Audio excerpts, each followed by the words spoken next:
बहुत बहुत स्वागत है सर। Welcome welcome sir. सादर चरण स्पर्श सर, सादर चरण स्पर्श।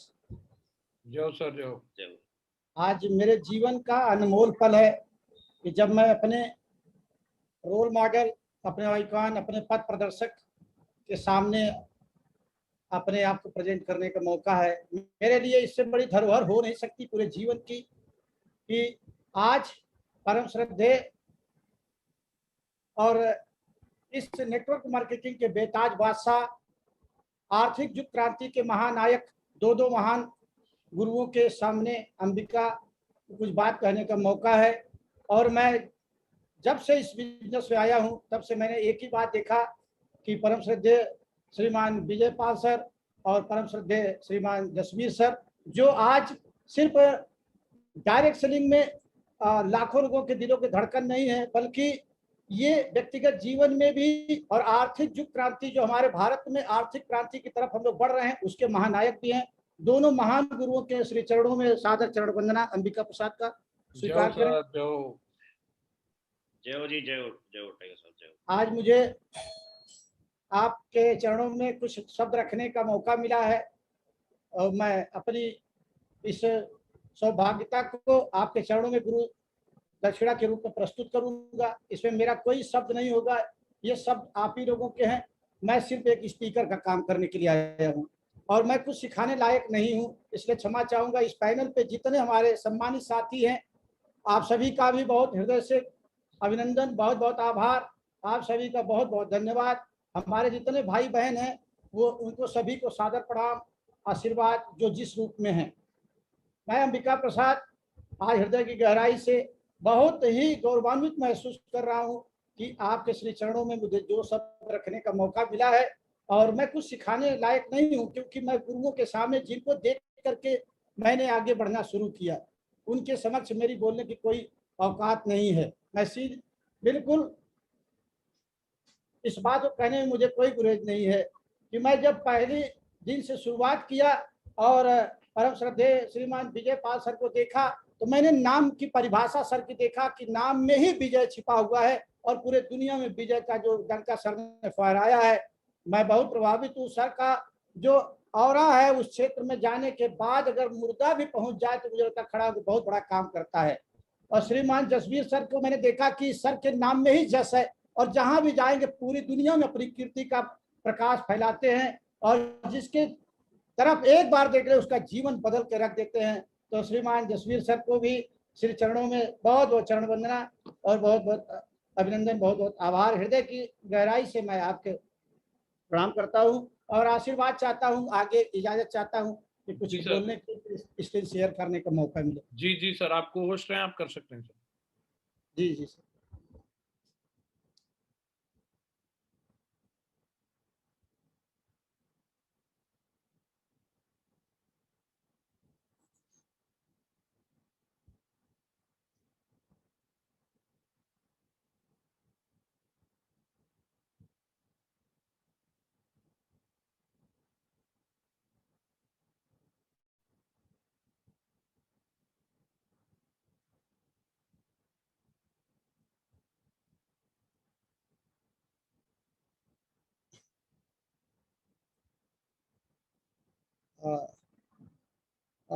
परमादरणीय सर, स्क्रीन दिख रही है?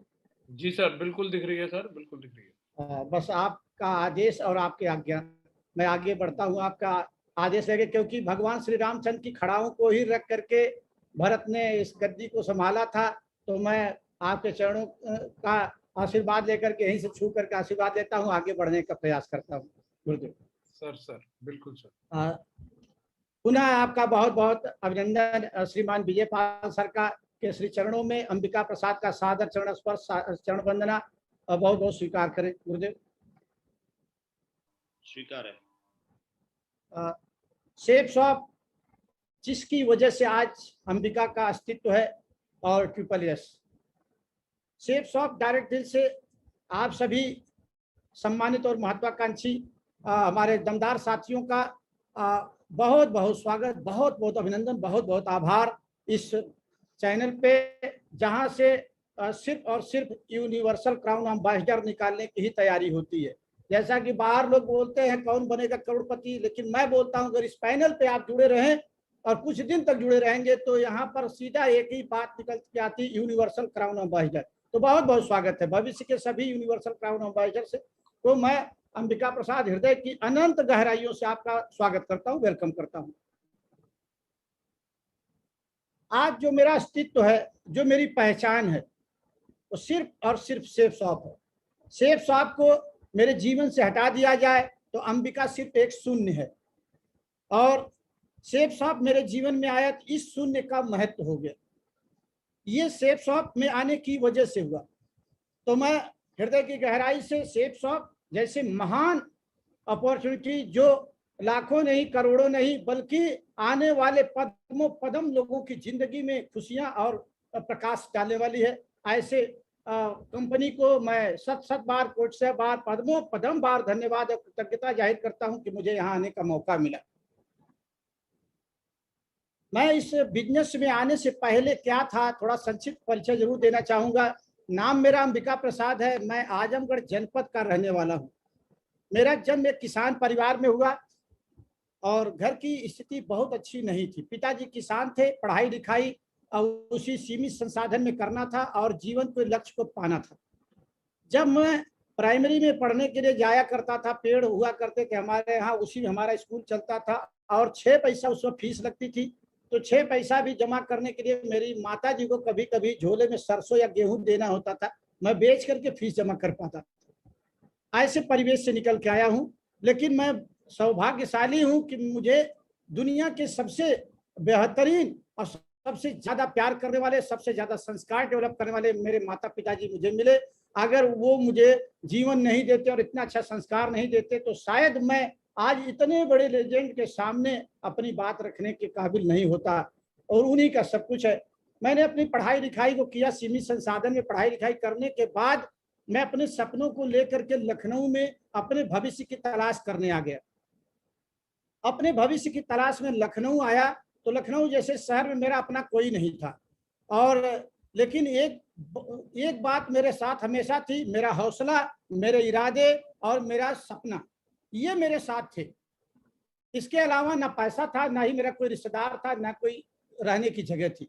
लखनऊ जैसे शहर में आ गया तो मैंने शुरुआत अपने जीवन की यहाँ से किया। चुनौती को लेकर के मैं एक सीमेंट की दुकान पे काम करना शुरू किया। वहाँ से फिर मैंने टाइप इंग्लिश और हिंदी सीखा, फिर शॉर्ट हैंड सीखा, फिर मैंने नौकरी की तैयारी किया और मैं कचहरी में बैठ के जमीन पे टाइप किया करता था। वहाँ से शुरुआत हुई मेरी, और मैं बस एक ही बात था, सपने बड़े थे इसलिए आगे बढ़ने का प्रयास था। फिर मेरे इसी कड़ी में मुझे अप्रैल 1994 में ट्यूबवेल कारपोरेशन गवर्नमेंट जॉब में मेरा एंट्री हो गई, और जब नौकरी मिली तो मुझे लगा कि अब जीवन बदल जाएगा, क्योंकि जिसके घर में कुछ भी ना हो और नौकरी सरकारी मिल जाए तो बहुत बड़ी खुशी की बात होती है। मुझे ट्यूबवेल कारपोरेशन में स्टेनो के पद पे जब मैं पोस्ट हुआ तो मैं कुछ महीने 7-8 महीने बीता होगा, देखा कि सैलरी आती है उससे पहले घर का बजट और घर से लेटर आ जाते हैं कि भाई पैसे की जरूरत है। तो मैंने कहा कि इसका मतलब यही है, क्योंकि मैं ऐसे समाज से था कि ज्यादा पढ़ लिख लो और एक अच्छी नौकरी मिलेगी तो परिवार आगे जाएगा। मैंने और थोड़ा मेहनत किया और दूसरी नौकरी मुझे लगी अक्टूबर 1994 में ही सिंचाई विभाग में मैं स्टेनो बन गया। दूसरी मेरी नौकरी थी, और फिर मैं वहां भी काम किया तो मैंने देखा कि जो पहली नौकरी में मेरी जरूरत ही पूरी हो पा रही थी और यहाँ भी सिर्फ जरूरत ही पूरी हो पा रही है। अगर जरूरत ही मैं पूरी करूंगा तो मेरी चाहत कब पूरी होगी, और क्या वो रास्ता हो सकता है। चाहत पूरी करने की तलाश में मैं फिर तैयारी किया और मैं जल निगम में आ गया। जल निगम मेरी तीसरी गवर्नमेंट जॉब थी और तीसरी नौकरी में मैं आ गया। तीसरी नौकरी में आने के बाद मैंने देखा कि चक्र वहीं घूम करके पहुंच रहा है जहां मैं पहले था, क्योंकि मैंने एक बात देखा कि नौकरी सिर्फ मेरी जरूरत को ही पूरी करा पा रही है और पहली तारीख का इंतजार रहता था। इसी कड़ी में मैं और आगे बढ़ने का प्रयास किया। आगे बढ़ने का प्रयास किया तो मैं पुलिस विभाग में पहुंचा, और पुलिस विभाग में पहुंचा तो वहां पर मेरी ईमानदारी और आप जैसे हमारे सभी सम्मानित साथियों का आशीर्वाद की वजह से मैं डीजी रेलवे का सीए बना। और डीजी रेलवे का सीए बनने के बाद मैंने लगा कि अब जीवन बहुत कुछ बदल जाने वाला है, क्योंकि एक सम्मानित पद और मैं पूरा उत्तर प्रदेश डील करने लगा। तो सीए बढ़िया सीए का पद था, और डीजीपी के साथ चलने का मौका था। जबकि लोगों का बाहर दुनिया में सपना होता है, जब फ्लीट निकलती है 30-40 गाड़ियां, उसमें सीए की भी एक गाड़ी होती है, तो मुझे भी लगता था कि मैं बहुत बड़े पद पे हूं। लेकिन एक बात बार बार लगातार मुझे प्रेरित करती थी, मैं सीए तो जरूर बन गया, लेकिन मेरी चाहत नहीं पूरी हो पा रही जिसके लिए मैं आया था। यदि अगर मेरा वो लक्ष्य मेरे आंख से ओझल हो जाएगा तो शायद मैं इसी नौकरी में बंध के रह जाऊंगा। ये लक्ष्य और वो बातें, जो बातें मैं लेके आजमगढ़ से चला था, वो मेरे जहन में हमेशा जिंदा थी कि नहीं, मुझे बहुत बड़ा काम करना है। अगर मैं लोगों के पीछे चलूंगा तो शायद जीवन भर पीछे चलना पड़ेगा और मैं आम के आम बन के रह जाऊंगा, एक आम इंसान बन के रह जाऊंगा। और मुझे आम इंसान से खास इंसान तक जाने का हमेशा चाहत थी, क्योंकि आम इंसान को मैंने देखा, जिस तरह आम लोग आम को आम क्यों बोलते हैं, जहां तक हमारे गुरुदेव लोग बताते हैं आम को कोई भी चूस के फेंक देता है, तो अंबिका ये नहीं चाहता था कि मुझे भी कोई यूज करे और बाद में फेंक दे। मैं आम से खास बनने के लिए लगातार प्रयास कर रहा था। इसी कड़ी में सपने मुझे देखने का मौका मिला। नौकरी में था तो मैं इस तरह के घर बना करके छोटी सी गाड़ी लेकर के अपना यापन करने लगा, क्योंकि मैं सर्वेंट मेंटालिटी में था। नौकरी में यही सोच होती कि एक कमरा बन जाता, एक गाड़ी हो जाती और हम इजी चेयर पर बैठ के बढ़िया चाय पी रहे होते। तो मेरे पास भी ऐसा हो गया। अब आप देख सकते हैं 2007 में मेरा ये लाइफ स्टाइल थी और मैं डीजी रेलवे का सीए था और इस तरह के जीवन जी रहा था। इतने में बड़ा खुश था, ओहो अब तो मेरे पास घर है, गाड़ी है, सब कुछ है। लेकिन मैं भूल रहा था कि जिंदगी यही नहीं है, जीवन कुछ और है। और मैं वही समझ पाया कि ऊपर वाला जो है हमारी प्लानिंग के अतिरिक्त और कुछ प्लानिंग बना के रखता है। मैंने जो प्लानिंग किया था कि नौकरी में आऊंगा और नौकरी शानदार मिल जाएगी तो जीवन बढ़िया होगा, लेकिन मुझे क्या पता था कि परम पिता परमेश्वर हमारे लिए एक अलग प्लानिंग बना के रखा हुआ है और वो प्लानिंग हमारे जीवन में आने वाली है। तो हम लोग क्या करते हैं, अपनी प्लानिंग को ही बीच में डालते हैं। अंबिका की इनकम तो कम थी, लेकिन सपने बड़े थे। बड़ा घर चाहिए, बड़ी गाड़ी चाहिए, बंगला चाहिए, नाम चाहिए, सम्मान चाहिए, रिकॉग्निशन चाहिए, सब कुछ चाहिए, लेकिन इनकम इतनी सी। अब महीने में आती है एक बार, उसी में बच्चों की पढ़ाई लिखाई अपना सब कुछ देखना है। इनकम तो मेरी छोटी थी, सपने बड़े थे और मैं देख पा रहा था कि इस इनकम से अंबिका कभी भी ये सपने नहीं पूरे होंगे, फिर आगे कुछ हमें करना चाहिए। मैं उसी कड़ी में फिर तैयारी और करता रहा। सचिवालय पीए में मेरा सिलेक्शन हो गया, लेकिन परम पिता परमेश्वर को कुछ और ही मंजूर था और मेरे जीवन में कुछ और करने के लिए उन्होंने सेफ शॉप में मेरी एंट्री करा दिया। कहते हैं कि तुलसी पर घर जाए के सबसे मिलिए धाय, ना जाने किस भेष में नारायण मिल जाए। हमारे पास अवसर आता है और आपके पास भी आया, हमारे सभी सम्मानित साथी बैठे, सभी के जीवन में अवसर आया सेफ शॉप। कुछ लोग इसको देख के इग्नोर कर जाते हैं, कुछ लोग सिर्फ प्रोडक्ट परचेज कर लेते हैं। प्रोडक्ट परचेज कर लेते हैं, बोलते हैं बाद में कुछ नहीं होता। लेकिन मेरा अपना मानना है कि प्रोडक्ट परचेज करना एक अलग बात है और इस बिजनेस में काम करना एक अलग बात है, एंट्री लेना एक अलग बात है। प्रोडक्ट परचेज करके कुछ दिन के बाद लोग छोड़ के निकल जाते हैं, लेकिन अंबिका ने एंट्री किया 22 नवंबर 2013। ये मेरे जीवन का बहुत बड़ा टर्निंग पॉइंट था और मैं जरूर उस महान शख्सियत का नाम लेना चाहूंगा जिनकी वजह से मेरे जीवन में बदलाव आया। मैं बड़ा सौभाग्यशाली था कि मैं अपने ऑफिस इंदिरा भवन में बैठा हुआ था, लंच का समय, श्रीमान शिवानंद मिश्रा जी जो मेरे गुरु हैं और मेरे आज लाइफ टाइम कोच, मेरे जीवन को बदलने वाले सब कुछ मेरे श्रीमान परशुराम सर, ये दोनों महान हस्ती हमारे ऑफिस में आई। मैं दिल की अनंत गहराइयों से सर का कृतज्ञ हूं और मैं शानदार तालियां भी सर के लिए बजाता हूं। मैं दे तो कुछ नहीं सकता, एक शिष्य के रूप में सिर्फ एक अब कृतज्ञता ही दे सकता हूं। वो मेरे जीवन में आए, प्लान को उन्होंने दिखाया और प्लान दिखाने के बाद हमारे जीवन में परिवर्तन होना शुरू हुआ और मैं धीरे धीरे इसको एक्सेप्ट करके आगे बढ़ने लगा। मेरे सपने बड़े थे, मैंने पीछे दिखाया कि मेरे सपने बड़े थे, लेकिन ये हो नहीं पा रहा था क्योंकि इनकम कम थी। इस जगह पे मैं था लखनऊ में, लखनऊ जैसे शहर में ऐसी जगह पे था, लेकिन सेफ शॉप की एंट्री होने के बाद आज ये आपकी कृपा से शानदार 5000 स्क्वायर फीट का गोमती नगर लखनऊ में एक शानदार मकान बन पाया। थोड़ा जीवन में परिवर्तन आया और अल्टो की जगह पे, अल्टो तो खड़ी रहती है, आज 38 लाख की फॉर्च्यूनर भी मेरी खड़ी रहती है। सिर्फ यही नहीं, अभी मेरी एक गाड़ी और बुक हो चुकी है, रेंज रोवर बेलार, बहुत जल्दी ही आने वाली है, क्योंकि इस मकान में काम चल रहा है। ये मकान थोड़ा सा और अपडेट हो रहा है, इसके बाद वो गाड़ी आके खड़ी होगी। ये सब कुछ ये महान गुरुओं को, जिनके श्री चरणों में आज मैं बोल पा रहा हूँ, इन्हीं को देख देख करके आगे बढ़ रहा हूँ, इन्हीं की वजह से हो पा रहा है। तो आज जीवन में परिवर्तन आया। जीवन में परिवर्तन जैसे जैसे आया तो मैंने देखा कि एक पुलिस का आदमी जो एक बेल्ट से हमेशा जकड़ा रहता था, समय के बंधन में जकड़ा रहता था, एक सीमित संसाधन था, सीमित मेरा दायरा था, और वहां से निकल करके इस टाइप की लाइफ स्टाइल में पहुंचाने का ये सारा का सारा श्रेय आप सभी महागुरुओं को ही जाता है, मेरा अपना कुछ नहीं है। मैंने तो सिर्फ, आपने बोला कि दाहिने खड़े मुड़ जाओ तो दाहिने मुड़ गया, बाएं मुड़ जाओ तो बाएं मुड़ गया, और कहे कि खड़े हो जाओ तो मैं खड़ा हो गया। सिर्फ मैं इतना ही काम करता हूँ, बाकी इसके अलावा मैंने अपना दिमाग लगाया नहीं, क्योंकि मैं जानता था कि मैं अपना दिमाग लगा करके तो सिर्फ नौकरी ही कर पा रहा था। यदि नौकरी का दिमाग इसमें लगाऊंगा तो शायद आज भी नौकरी के बराबर ही इनकम ले पाऊंगा। तो मैंने अपना दिमाग लगाना बंद कर दिया।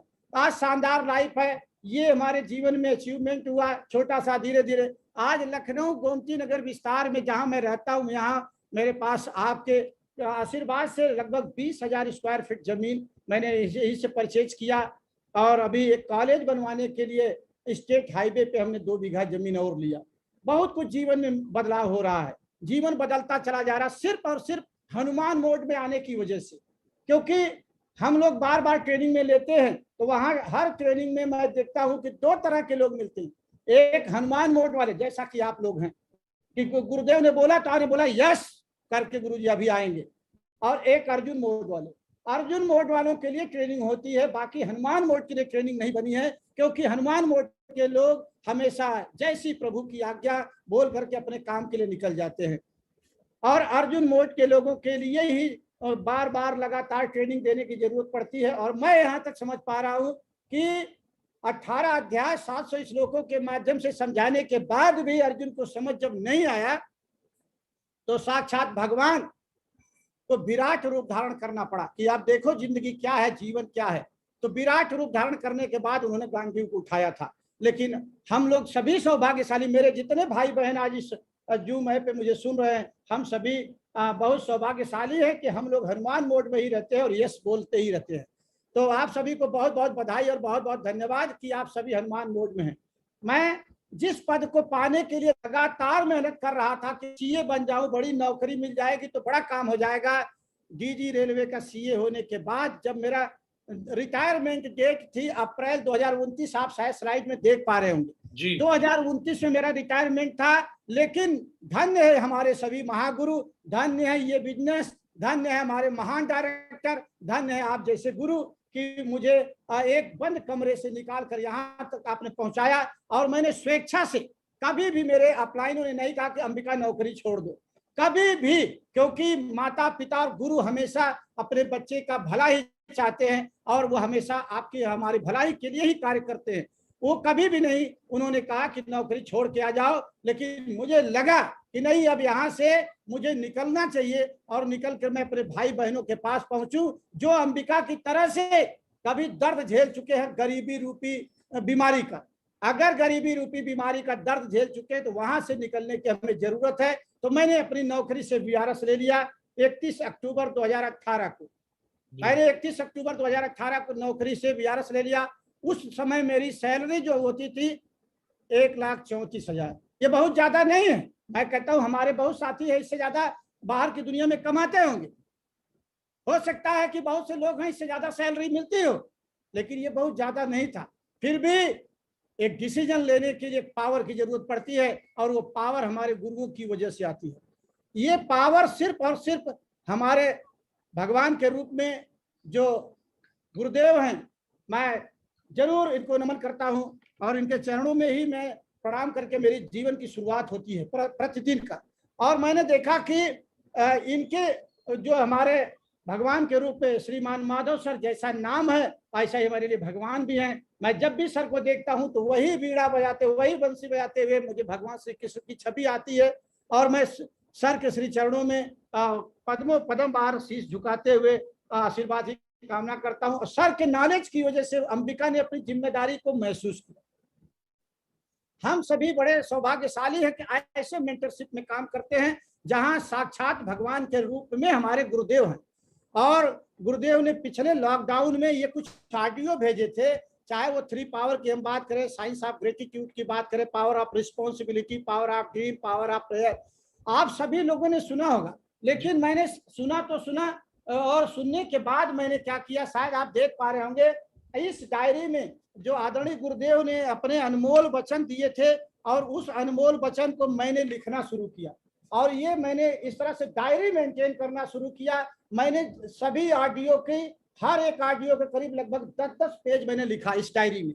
और लिखने के बाद मैं इसको डेली के डेली पढ़ता हूँ, और मैं अपनी टीम में भी पढ़ाता हूँ और सुनाता भी, क्योंकि हमारे पास कुछ ऐसा है नहीं, और हमारी गंगा तो यहीं के श्रीमान माधव सर के श्री चरणों से ही निकलती है।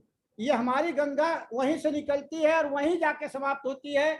तो इस तरह से मैं अपना डायरी मेंटेन करने लगा। और मैं आप सभी से जरूर कहना चाहूंगा कि ये अनमोल वचन सर के हैं, ये जीवन को बहुत उच्चतम शिखर तक ले जा सकते हैं। इस नॉलेज को लेने के बाद धीरे धीरे मैंने अपने अंदर, क्योंकि मैं ऐसा, मेरा अपना मानना था कि मैं काम करूंगा तो मेरा प्रभाव मेरे टीम में पड़ेगा, और व्यक्ति का प्रभाव पड़ता ही है, चाहे वो सही प्रभाव हो या उसके व्यक्तिगत प्रभाव हो, क्योंकि प्रभाव तो हम छोड़ ही जाते हैं। अगर गलती से भी हमारी टीम में रॉन्ग डुप्लीकेशन हो गया तो हम अपनी टीम को कभी भी नहीं आगे बढ़ा पाएंगे। और अगर हम सही प्रभाव डालना चाहते तो हमें खुद ही सही कार्य करने हैं, और जो हमारे सिस्टम बताते हैं।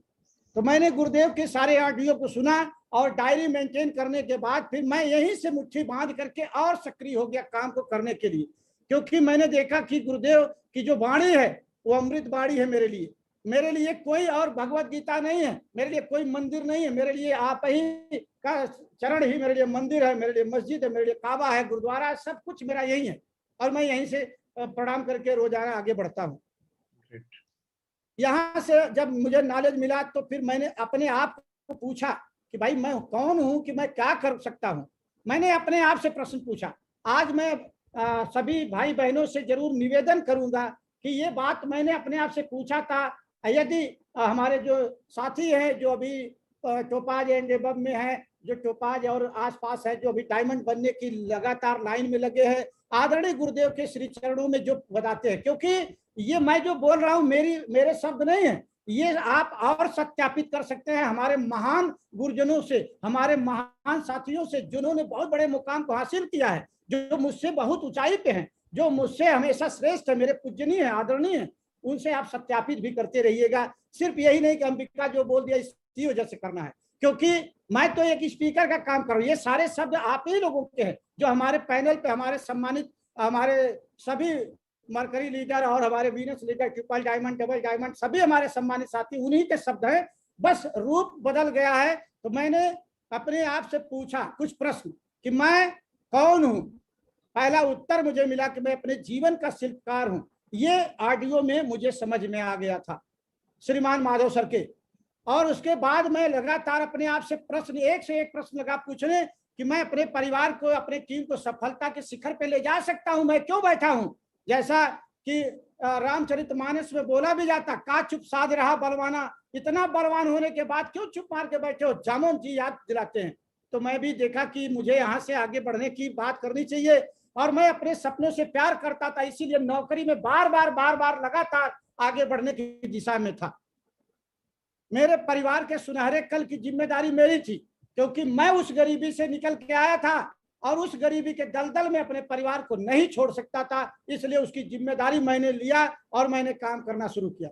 मैं अपने टीम को विजेता बना सकता हूं, ये पावर है मुझे, और इस पावर को मैंने पहचाना उस ऑडियो में सुनने के बाद, आदरणीय गुरुदेव लोगों को सुनने के बाद, आदरणीय श्रीमान जसवीर सर को सुनने के बाद, आदरणीय श्रीमान विजय पाल सर को सुनने के बाद मुझे लगा कि मैं अपनी टीम को विजेता बना सकता हूं, मैं क्यों शांत बैठा हूं, और मैंने वही काम करना शुरू किया।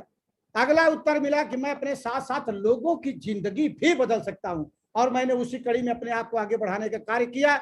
मैं दूसरों के काम आ सकता हूं, अर्थात मदद कर सकता हूं, मैं इतिहास रच सकता हूं, इसलिए मेरा जन्म हुआ, इसीलिए मैं अपने उस गरीब परिवार में जन्म हुआ। मेरा सौभाग्य था कि उस गरीब में आने का मुझे मौका मिला।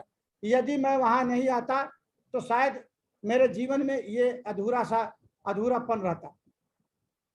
और आगे मैं अपने खानदान से गरीबी हमेशा के लिए मिटा सकता हूं, ये मुझे मालूम हुआ। मैं इसलिए मेरी जिंदगी बहुत अनमोल है, ये बात समझ में जब आ गई तो मैंने पीछे मुड़ के नहीं देखा, फिर आगे बढ़ने लगा। ये मैंने अपने आप से पूछा और ये उत्तर मुझे मिला। मिलने के बाद मैंने कुछ काम करना शुरू किया।